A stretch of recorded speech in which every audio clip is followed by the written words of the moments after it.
Alors merci Clément déjà pour la valeur ajoutée que tu as apportée sur la notion du pourquoi c'est important de se connaître. Moi je vais prendre le relais sur justement apporter plus de nuances sur le comment devenir authentiquement soi et apporter plus de conscience sur les différents termes. Mon intention c'est vraiment ça, c'est vous apporter cette petite conscience supplémentaire sur les différents mots qu'on va employer pour avoir plus de pouvoir. Parce que la conscience, c'est le pouvoir. Quand on observe ses pensées et on challenge le statu quo, eh bien, on s'élève sur la conscience et on a plus de pouvoir sur soi et machinalement sur son monde extérieur. Donc là, la première diapo, c'est un petit duel entre l'être et l'ego. L'ego, si je dois le définir, c'est cette carapace qu'on a tous et qui est immatérielle euh, et qui se nourrit d'éléments, de facteurs extérieurs. Donc là, que je vous ai mis sur l'image, ça peut être des biens matériels, ça peut être de la reconnaissance sociale, un statut, tout ce qui ne nourrit pas de l'intérieur, contrairement au véritable être qu'on verra après. Laissez-moi déjà vous expliquer mon histoire pour faire sens avec ça. C'est quand j'avais une page Instagram, je faisais du contenu et au début la raison c'était de synthétiser ce que j'apprenais pour le transmettre. Et après ça s'est vite tourné en m'attarder au résultat. Le résultat extérieur qui ne dépendait pas de moi. C'est-à-dire combien de fois je me suis vu en train de réactualiser ma page Instagram pour voir le nombre de likes que j'avais, le nombre de commentaires ou le nombre de vues par exemple sur ma chaîne YouTube. Et en prenant du recul, je me suis dit waouh, il y a pas de sens à ça là. C'est des choses qui ne sont pas de l'ordre de mon contrôle, donc certes c'est de l'ordre de mon influence par rapport aux actions que je mets, mais je m'attarde sur un résultat qui ne dépend pas de moi, la réaction des gens. Et j'apportais tellement d'importance que pour moi, comment ils m'estimaient, comment ils accordaient de la valeur sur moi, ça définissait ma propre valeur. Comment créer justement de la tension interne, de la comparaison sociale et surtout nourrir cet ego. Parce que cet ego-là, justement, il a besoin de se sentir exister, que ce soit en positif, avec ses petits shoots de dopamine sur les sonnettes, justement, les petites notifications, ou à l'inverse, de se créer des problèmes. Parce que l'ego, il faut savoir qu'il vit dans la rumination du passé et dans la projection du futur. Et là où intervient l'être, c'est dans le moment présent. Le véritable être, il est dans le moment présent. Le temps est intemporel.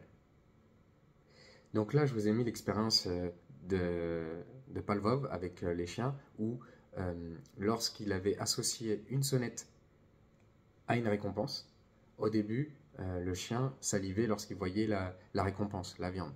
Et ensuite, au fur et à mesure des répétitions, il a associé le bruit de la sonnette à la récompense, jusqu'au point où lorsque il mettait le bruit de la sonnette sans exposer la récompense, le chien salivait déjà. Donc là, c'est les débuts d'encodage, d'ancrage et donc de la notion d'habitude. Et bien là, c'était pareil. En fait, là, l'analogie que je veux faire, c'est que l'ego, il réagit à cette sonnette d'événements extérieurs. Et trop souvent, en fait, on se concentre, on met notre locus de contrôle sur des événements qui ne dépendent pas de nous pour nourrir notre illusion du moi. C'est l'ego. Ça, il faut savoir que je me suis basé sur les écrits d'Eckhart Tolle, Le pouvoir du moment présent. Et une fois qu'on comprend ça et qu'on met de la conscience dessus, parce que quand j'étais en train de scroller et de voir le nombre de likes, de commentaires, j'étais dans mon plein ego et j'avais pas de dissociation avec mes pensées. Mes pensées me caractérisaient. Et donc j'avais pas ce recul-là. Mais une fois qu'on a de la conscience, on peut se challenger, je vous invite à faire ça, de se demander, tiens, quand est-ce que mon ego agit? Ah tiens, là, j'ai pris de la conscience, c'était mon ego qui a parlé.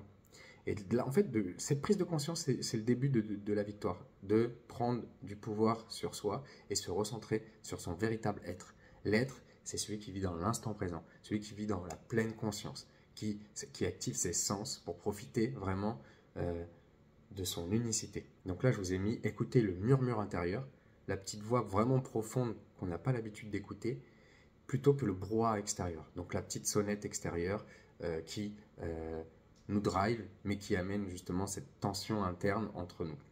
en nous, pardon. Donc, ce qui est important, et j'aimerais bien faire cette transition, c'est que s'il y a des sonnettes externes qui nourrissent l'ego, il y a aussi des signaux, des sonnettes internes qui nourrissent le véritable être. Et là, c'est ce qu'on va pouvoir voir avec la deuxième diapo, être authentique pour un soi autotélique. Déjà, ça en jette. Mais on va revenir sur les thèmes. Authentique, c'est cette notion d'harmonie. Donc là, pareil, c'est sur le livre de Mihaly Csikszentmihalyi, Vivre la psychologie du bonheur. Donc c'est un pionnier sur la psychologie positive. Et je vous invite à lire son livre pour avoir plus d'éléments aussi. C'est cette harmonie, et j'aime bien dire l'alignement tête, cœur, corps. Tête vide, cœur plein, corps actif. Pour pouvoir avoir cette énergie décuplée avec une journée ou une vie alignée. Et quand je dis vie alignée, c'est vraiment ce côté autotélique que je vais définir. C'est une activité qu'on fait par pur plaisir de la faire sans attente de résultats et de récompenses extérieures. Je pense, et je vous invite à vous poser la question, est-ce que ça vous est déjà arrivé d'avoir cette notion d'état de flow, de grâce, de légèreté, de plénitude, où on ne voit pas la notion du temps passé, on est absorbé, il y a zéro distraction qui peuvent nous faire sortir de cette activité? Et bien là, c'est ce qu'on appelle une expérience optimale. C'est ce que Mihaly appelle une expérience optimale, l'état de flow, l'état de grâce. Et ça, on peut l'activer inconsciemment, mais aussi on peut mettre de la conscience dessus. Encore une fois, la conscience, c'est le pouvoir. Et donc du coup, mettre tout en œuvre pour réactiver justement ces moments-là. Et que ça peut être dans la création de contenu, ça peut être dans tout autre, mais de se connecter avec son véritable être intérieur. Parce que quand on trouve son unicité, qui fait notre singularité, on n'aura plus besoin de se comparer sur le plan social. Parce qu'on sera véritablement soi, et personne peut être plus véritablement vous que vous-même. Donc, là, je vous ai pris l'expérience d'un maître sushi, Hiroshi, qui demandait justement à son maître, mais comment faire un sushi parfait? Il dit, ne te concentre pas sur le sushi en tant que tel, mais sur les étapes, le processus. Et par exemple, la première semaine où il l'a pris sous son aile, en termes d'enseignement, ils ont passé une semaine à travailler la manipulation et comment plier, l'art de plier une serviette. Pour vous dire comment il fallait mettre de l'intensité et de l'intentionnalité dans le geste pour que chaque geste soit parfait, pour qu'ensuite les différentes étapes soient alignées et qu'ensuite le sushi soit l'expérience optimale en tant que telle. C'est pour ça qu'on recherche justement ces maîtres sushi. C'est pas pour le goût en tant que tel qui doit être excellent, mais c'est vraiment l'expérience qu'il y a autour. Et l'absorption de toute son énergie dédiée à cette activité. Donc se poser cette question, qu'est-ce qui m'absorbe autant et qui me procure autant d'énergie, pour ensuite capitaliser dessus, mettre de la conscience dessus et avoir cette journée alignée ou cette vie alignée pour avoir cette énergie décuplée et être authentiquement soi pour un soi autotélique. Donc voilà, c'est vraiment cette notion que j'aimerais vous faire partager. Comment activer le plus souvent cette notion d'activité autotélique? Eh bien, il faut avoir un projet clair, effectivement, se projeter quand même pour avoir cette vision, parce que plus on a une vision précise, plus nos actions seront claires sur le présent, sur le moment présent. Il faut avoir aussi cet engagement au processus, dans la pleine action, et engagement plus projet nous amènera cette harmonie de vie. Et tout l'art aussi, c'est de s'engager pleinement dans l'action et se détacher du résultat. Donc là, en toute humilité, je vous enseigne et je vous transmets ce que j'apprends, mais je suis aussi qu'au début. Je suis vraiment qu'un apprenti, un éternel étudiant. Et d'ailleurs, c'est bien d'avoir cette vision-là pour justement toujours apprendre, toujours vouloir apprendre. Parce que si on se sent suffisant, si on se sent, si on est dans le contentement de soi, eh bien, on n'a plus cette énergie d'apprendre et de se renouveler. Donc c'est ça, cette notion de se dire éternel étudiant et remettre tout en question pour pouvoir continuer à progresser. Voilà par rapport au soi autotélique, projet clair, engagement détachement du résultat, harmonie. Là, on est sur un soi autotélique. Et justement, pour pouvoir se poser justement toutes ces questions, il faut un temps avec soi-même. Donc là, ça nous amène à la troisième diapo, le concept de soi, identifier et comprendre ses émotions. Là, je vous ai pris le château de Carl Jung, donc je me suis inspiré du livre Un voyage vers soi. C'est un psychologue, et psychologue philosophe même, qui s'est enfermé, qui a créé et construit son château justement pour avoir du temps avec soi-même. Donc je ne vous dis pas d'aller construire votre château, je vous dis juste de pouvoir, dans vos journées, où toute la société nous amène à être toujours surproductif ou à être toujours plus rapide, de ralentir, de se mettre un peu en recul pour prendre du temps sur soi, pour ensuite gagner des années de vie, parce que à quoi ça sert d'aller 2 fois plus vite si on vit 2 fois moins pleinement. Donc toute l'idée, c'est là, c'est de prendre un peu de recul et justement mettre un peu son ego de côté. C'est pas une étape facile, et d'être au clair avec soi-même pour pouvoir vraiment se reconnecter, se connaître avec des exercices d'introspection, avec les questions qu'on pourra voir après pour une prémisse, et s'immerger du monde pour se reconnecter à soi-même. Et c'est marrant parce qu'on en parlait avec Clément, ça a amené une question et dont je n'ai pas encore forcément la réponse et qui a beaucoup de nuances à apporter, mais est-ce que qu'être nous déconnecte des autres? Donc ça, je vous laisse avec vos réponses, on pourra en débattre si vous voulez, mais l'idée c'est voilà, prendre un temps dédié uniquement pour soi, pour vraiment se connaître et vibrer de l'intérieur. Parce que plus on a cette énergie, plus on vibre de l'intérieur, et paradoxalement, en travaillant davantage sur soi, on va pouvoir éclairer les autres. On va pouvoir faire rayonner notre monde. Parce que comme disait Gandhi, sois le changement que tu veux voir à l'extérieur. Pour pouvoir vibrer et avoir ces ondes, cette fréquence qui va impacter et attirer à toi de nouvelles personnes. Donc, pose-toi la question justement quand on crée des vidéos, pour qui je le fais? Est-ce que c'est pour une attente extérieure ou au final pour ce que ça me correspond moi et ce qui m'identifie, ce qui incarne ce que je suis pour pouvoir ensuite connecter et vibrer à la même fréquence que d'autres personnes et pas l'inverse. Et toute la nuance, elle est là. Passer, agir de l'intérieur vers l'extérieur. Donc là, le concept de soi, pour Carl Jung, schématiquement pareil, je vous invite à lire son livre, c'est toutes les différentes parties du moi. Et ça va être sur la partie immatérielle, donc les pensées, les émotions, les affects, les états d'humeur. Justement, quand nous, on crée du contenu, eh bien, ça va être de transmettre des émotions à travers le message qu'on veut faire passer. Et c'est bien aussi d'identifier et comprendre ses émotions. Donc là, c'est sur les 5 étapes du module d'expert de ses émotions. On se concentre sur les 2 premiers. Ça va être de mettre de la conscience sur ce que je ressens pour pouvoir mieux comprendre et ensuite mieux agir sur mes sentiments, sur mes émotions. Donc identifier ces émotions, ça va être de prendre du recul, observer ses pensées, observer son corps, qu'est-ce qui joue en moi lorsque je ressens de la colère ou de la tristesse ou même de la joie, pour pouvoir analyser ça et avoir plus d'éléments sur soi, comme être le petit Colombo, j'allais dire, ou le petit, je ne sais pas la référence qu'on peut utiliser, mais vous voyez l'enquêteur de soi-même et de s'analyser et de se dire, ok, quand j'ai ressenti de la colère, c'était quoi l'élément déclencheur? Dans quel contexte? Qu'est-ce que je me disais intérieurement? Le discours interne. L'émotion associée. Hop, je prends la référence. Eh bien, par exemple, quand j'ai vu ce commentaire négatif, j'ai ressenti de la colère. Ok, donc là j'ai le contexte, j'ai l'émotion, j'ai identifié ça. Ok, qu'est-ce que j'ai besoin de comprendre par rapport à cette émotion? Parce qu'il faut savoir que l'émotion, c'est un message que notre corps nous envoie.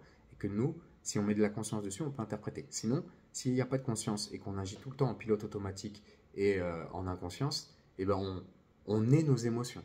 Et donc du coup, bah, la colère, on va la vivre à fond et on va faire des choses qu'on peut regretter par la suite. Tandis que si on travaille sur ça, on va arriver à cette stabilité émotionnelle. Je ne dis pas de ne plus avoir d'émotions, mais de les accepter pour pouvoir mieux se comprendre.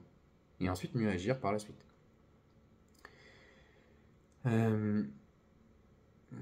Parce que là, je peux vous faire justement cet exemple. Quand est-ce qu'on agit mieux? Quand on a la tête au calme, au clair, ou quand on est sous l'effet de nos émotions? Donc voilà, l'idée, c'est quand on l'est, bah, prendre cette conscience-là, prendre du recul, se dissocier, c'est ce qu'on appelle la diffusion cognitive, et pas la confusion cognitive où on mélange, on est notre ego et nos émotions, et on réagit comme tel, on est dans la réaction plutôt que dans la réponse. Et la réponse, c'est, je vois le stimuli, le déclencheur, je mets un moment de pause avant ma réponse. Et c'est cette pause-là qui fera le pouvoir. Donc, on peut identifier le déclencheur. Maintenant, chercher à comprendre l'émotion. Et ça, c'est à travers les différents besoins psychologiques. Qu'est-ce que je recherche à combler, à nourrir comme besoin? Ça peut être le besoin sécuritaire, ça peut être le besoin affectif, le besoin de se sentir compétent, de contribuer à la communauté, le besoin relationnel. Il y a plusieurs types de besoins. De mettre de la conscience dessus. Pareil, ça, je pourrais vous l'envoyer un tableau pour justement dire, ok, quand je ressens de la colère par rapport à un commentaire négatif, en fait, j'ai l'impression qu'il dévalorise ma valeur personnelle. Donc, son commentaire impacte ma valeur. Et donc là, on a une croyance. Je ne vais pas rentrer dans le détail comment transformer ces croyances limitantes en dynamisantes, parce que c'est ce que je fais avec mes sportifs que j'accompagne en préparation mentale, mais de mettre déjà de la conscience dessus, ça va pouvoir, là je peux vous donner par exemple, chercher des contre-exemples pour pouvoir rééquilibrer cette perception. Parce que souvent on a des peurs, et les peurs c'est des perceptions erronées de la réalité, PER, perception erronée de la réalité, et savoir rééquilibrer. Parce qu'on regarde souvent avec une loupe les éléments négatifs sans prendre la vision totale du tableau. Et c'est ça l'idée, c'est de prendre du recul sur l'événement en tant que tel, parce que deuxième mot très important en préparation mentale et même de manière générale, c'est la perception. L'événement extérieur n'est neutre en tant que tel. C'est la perception qu'on va mettre dessus qui fera notre propre réalité. La perception, c'est la réalité intérieure par rapport aux événements extérieurs. Donc changer sa perception, mettre de la conscience dessus. La conscience, c'est pouvoir observer ses pensées, se dissocier. Alors là, si on associe conscience et pouvoir, et conscience et perception, on a le plein pouvoir d'être authentiquement soi et apprendre à mieux se connaître pour faire rayonner les autres.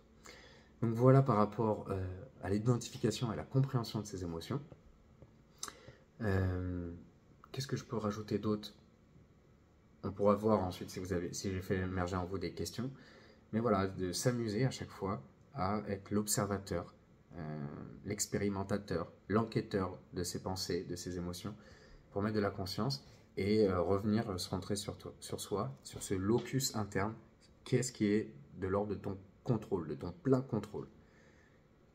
Retiens l'acronyme ACE, attitude, donc ce qui joue en moi, comportement, ce que je montre aux autres, et effort, les implications que je vais mettre dans l'engagement.